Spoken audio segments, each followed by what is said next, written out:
And this is what happened in Zimbabwe. I saw somebody saying, guys, don't do this. We did it.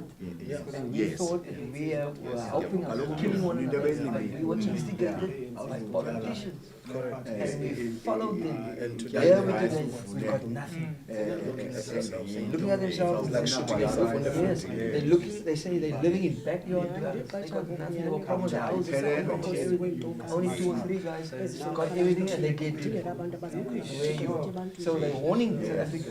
Don't go there. You cannot live a life for other people. You must live a life to better other people around you, yourself, and for the future. That's the most important thing. Yeah. Injustice. So, but we have to be positive. Yeah, definitely. He still tells you this thing ends.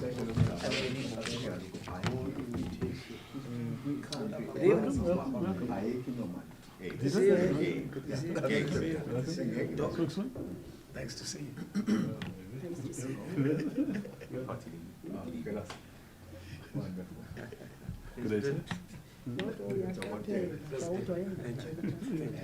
Good. We're good. Okay. Yes, excellent. Well, good evening, everybody, and we're also welcoming our members. To my right, we have Saki Kula. Maybe just stand here, Saki. Yep. This is our national spokesperson, Saki Kula. So we are glad to have him here. So thank you, Saki, for being with us. Thank you, sir. And also our NSC leader, one of our NSC members as well, Chief Whip, Dr. Malcolm Jacobs. Welcome for Thank being you here. for having me tonight, sir. Thank you. Thank you. And we've got many of the ward leaders that are present with us today. So thank you. Yeah, it's wonderful to see all of you. But also before we begin, we want to say that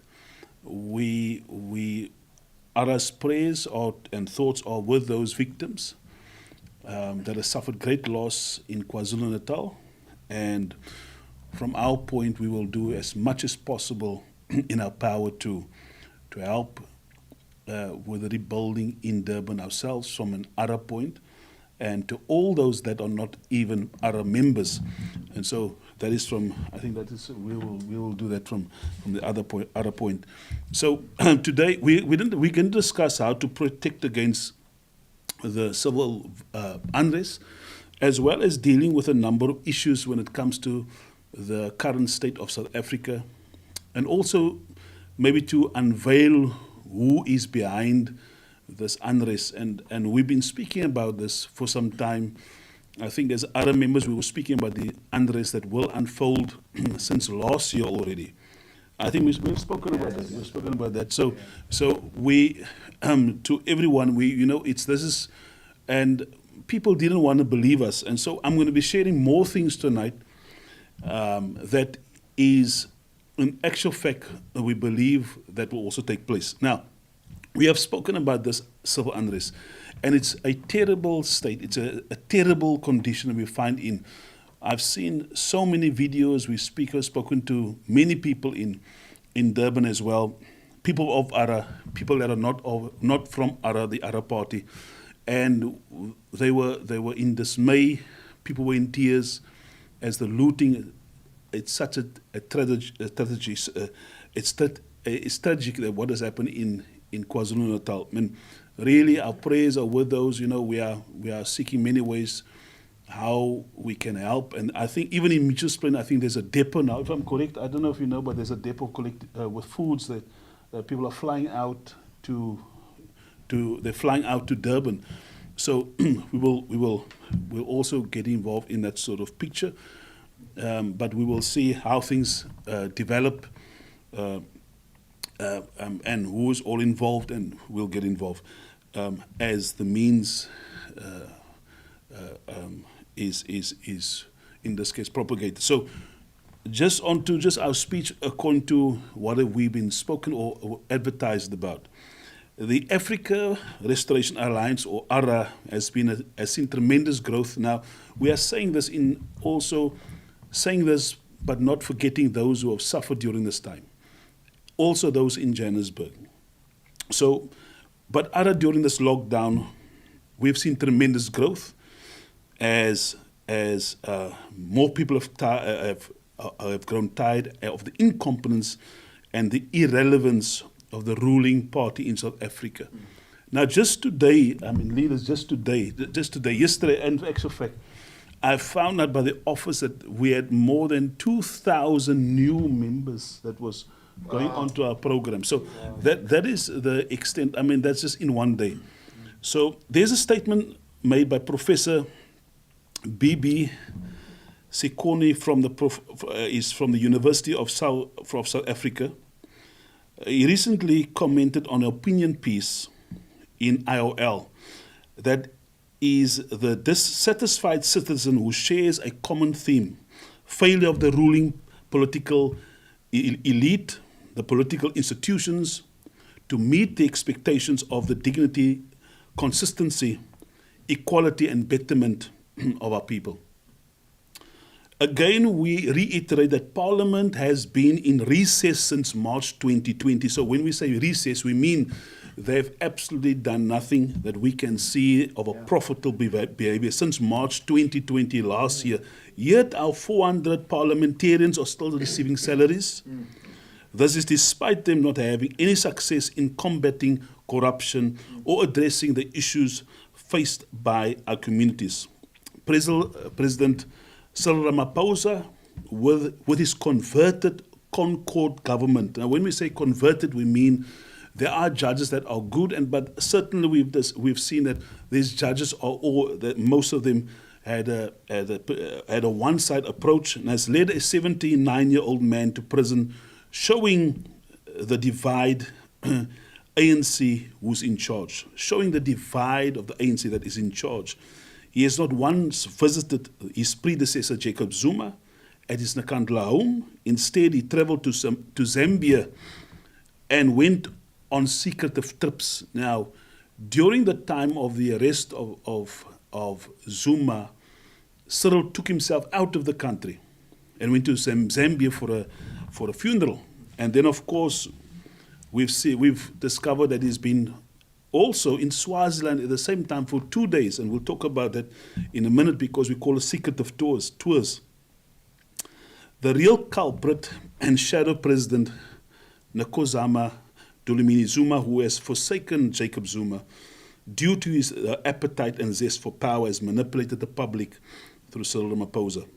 There are areas of concern, and we mention these areas of concern because these are things that have been brought by sources. People have indicated that, or high-level sources have indicated that there are 22 individuals who have been identified by the authorities for playing a part in inciting violence stemming from the release of Zuma protests. The president attended a funeral in Zambia, followed by a 2-day visit to Swaziland. And we should ask ourselves, why Swaziland? Perhaps it is to set up a bunker. Perhaps it is to escape the unrest in South Africa. And amidst the economic wasteland KwaZulu-Natal is facing, that has borne millions in losses, and Johannesburg that has been disrupted. Now, there is a number of things that we want to talk about, and just if time allows us, I just want to be about 15 minutes or so.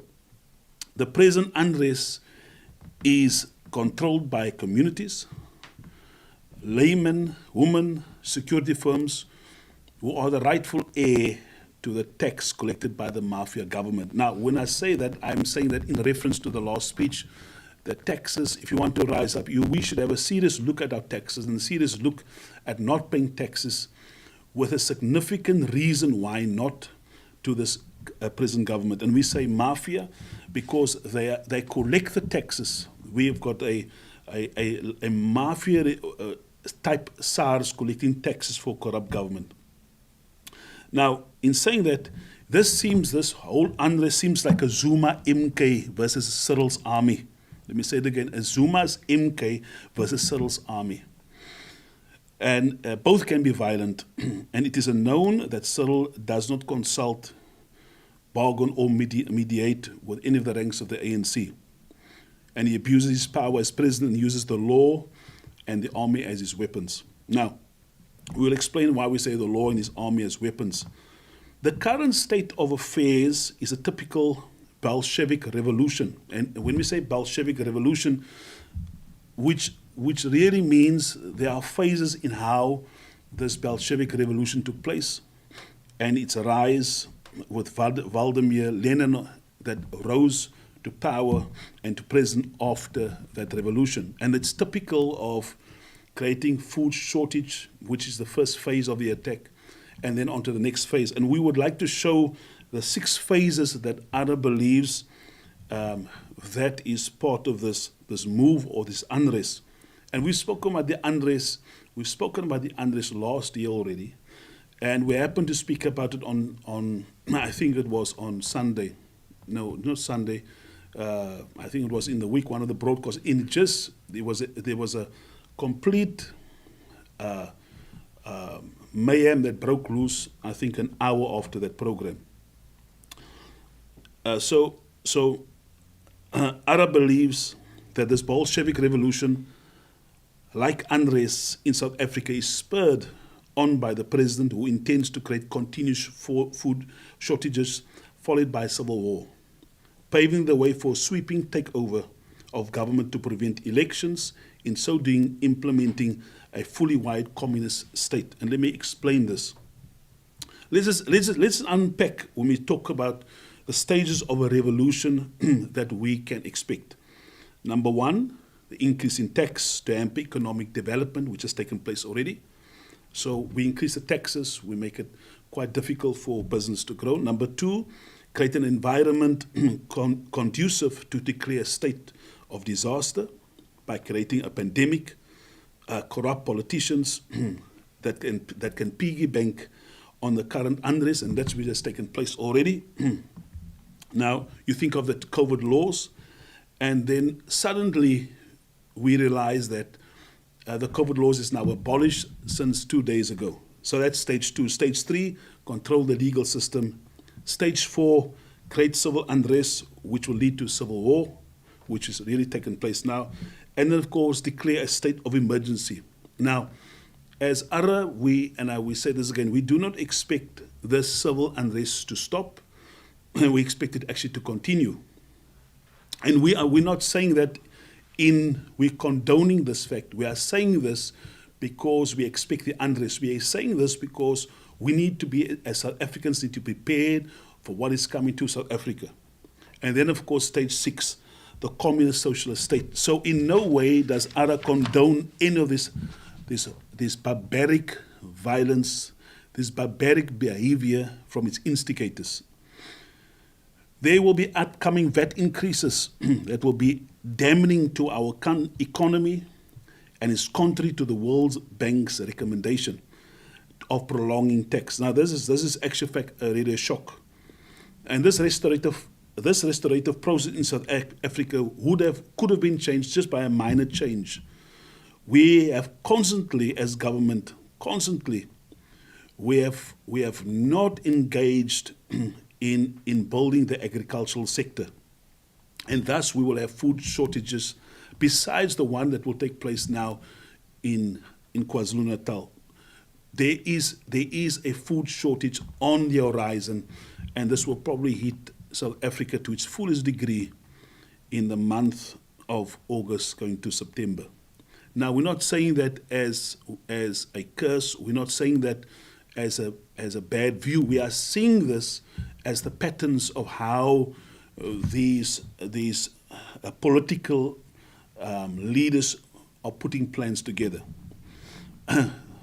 What is the purpose of the reset? Now, this has full bearing on what we are currently dealing with in South Africa. There is a reset.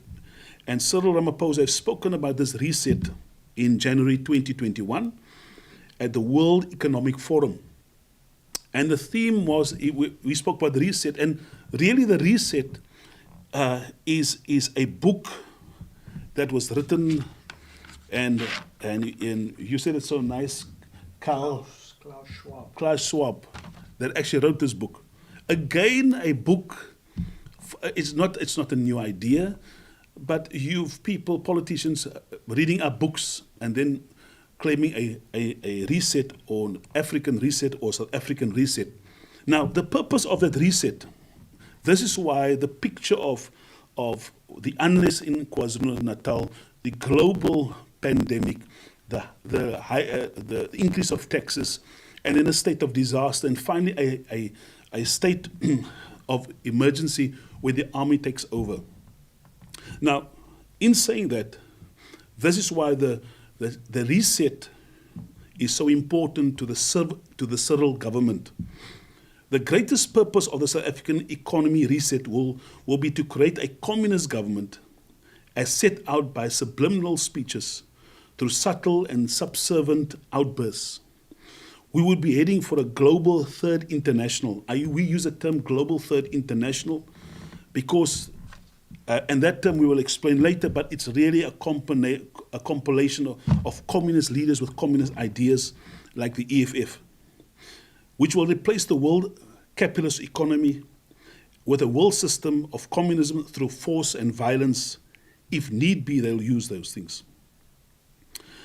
This has been brought about through pre-negotiated loans, compelling economic restructuring, spurred on via the investment pools of the G7 and G20 summits. So there has been deals done before, pending on how bad South Africa will face, or how South Africa will do. South Africa currently, contrary to belief, is a communist state. South Africa is currently a communist state. What is a communist state? It is a communist party is the only formal political organization permitted by the Constitution, which actual fact is the COVID Council. All control of political and economic life in the country is scanted in its hands. It is the ultimate source of power, the brains of the government, the unifying bond in a land of endless diversity. South Africa is the only country with the longest lockdown. Our citizens are kept captive and allowed to travel under the benevolent gestures of deaths increasing. So this is actually a shock that we have the longest lockdown in the world. We are kept captive. This is a communist idea and a communist plan by a group, the elitist group. Well, you can have parliament, but parliament has no say currently. And so South Africa is thus a one-party state. And this, in fact, means a one-party dictatorship.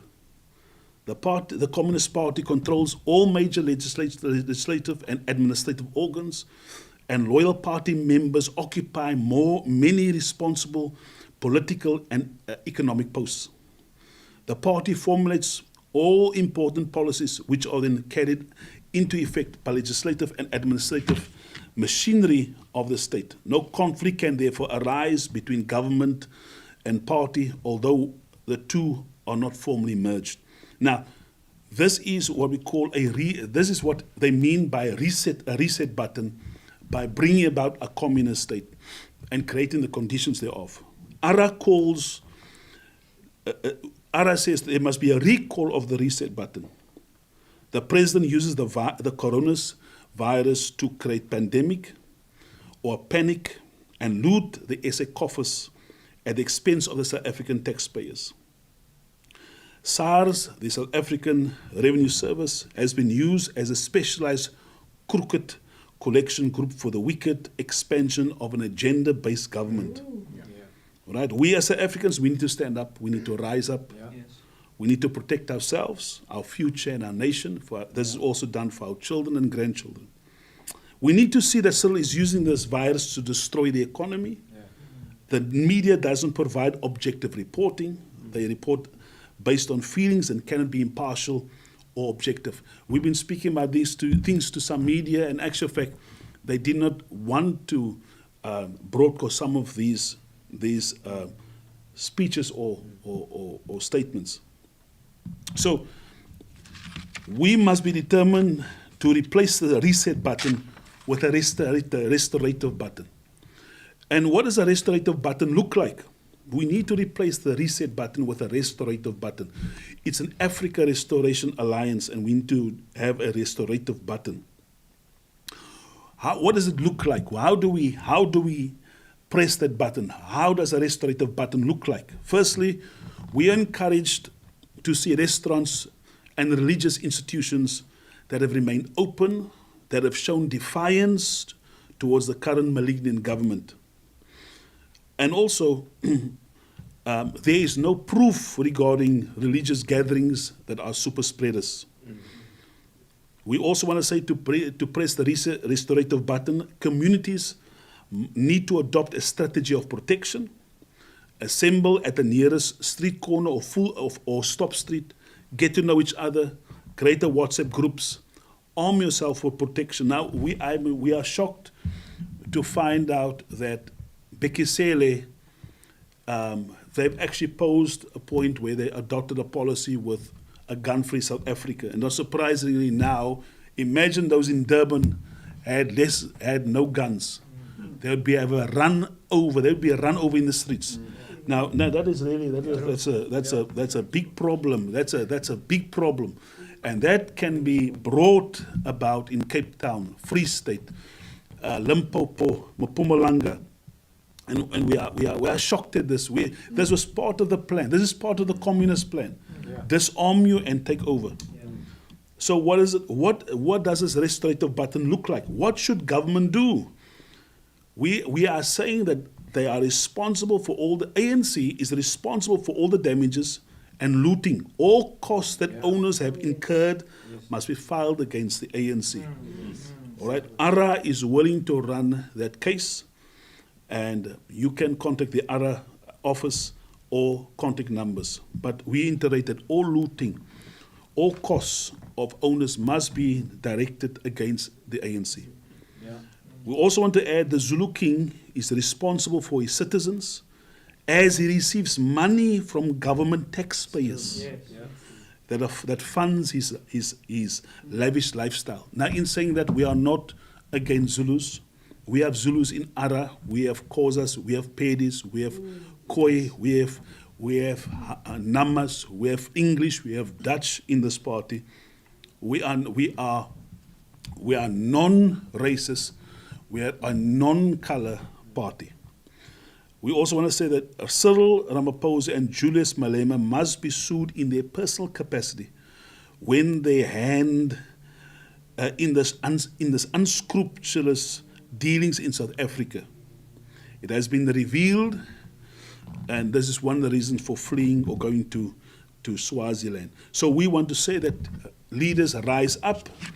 We have spoken about how to rise up. We've spoken about the tax issue before. And we want to say, when people loot, as they've done in KwaZulu-Natal and in Gauteng, it is an abuse against every South African.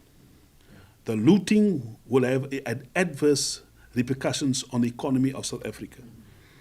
So ARA calls on South Africans from all walks of life to rise up against the blatant abuse of power, corruption, discriminatory lockdown regulations, and criminal acts of looting and abuse in South Africa. Remember that abuse against any and looting or an abuse against any person is an abuse against all of us as South Africans. What happened in KwaZulu-Natal, it's an abuse on the rest of South Africa. And we do foresee this will carry on. Now, I want to say that there are reports, there are issues where we see the masterminds between this protest and this looting. And we see Ramaphosa involved, and we see EFF leader involved. Now, and they've capitalized on this wave to bring a civil war. And as ARA, we ask all citizens to rise up. As ARA, we want to ask all citizens to stand up. Don't be afraid. This is a time to stand up. Stand your ground. Don't be fearful. Don't be fearful against the phantom coronavirus, because suddenly all lockdown measures are gone. Suddenly, we can now, the gathering limits are gone. Why is that? You should ask the question. It's very easy to pull the puzzle, to put the puzzle together. So from ARA, we want to say thank you tonight, that we hope this has helped you in some sort of way to understand what's taking place. Maybe this has helped you in also a way to protect yourself. Remember, ARA's always maintained the stand to, we are gun pro, arm yourself, protect yourself. So don't be afraid. If you need to shoot, you have to shoot. But do not be afraid in this climate. If your life is in danger, you have to shoot back. And so please, we ask again, stand up, rise up. We've done some recommendations. Contact ARA, get involved with this program. And our prayers are with you. So God bless. Enjoy your evening. And again, our prayers are all with those in KwaZulu-Natal. Our prayers are with you. We are seeking ways to help those currently helping as well. And so our hearts are stretched and our hearts are open towards all those that have suffered in KwaZulu-Natal, in Johannesburg, parts of Cape Town, and we have more reports coming out in other areas. Thank you very much. Thank you, leaders. Thank you for coming tonight. Thank you. Thank you. Thank you. Thank you.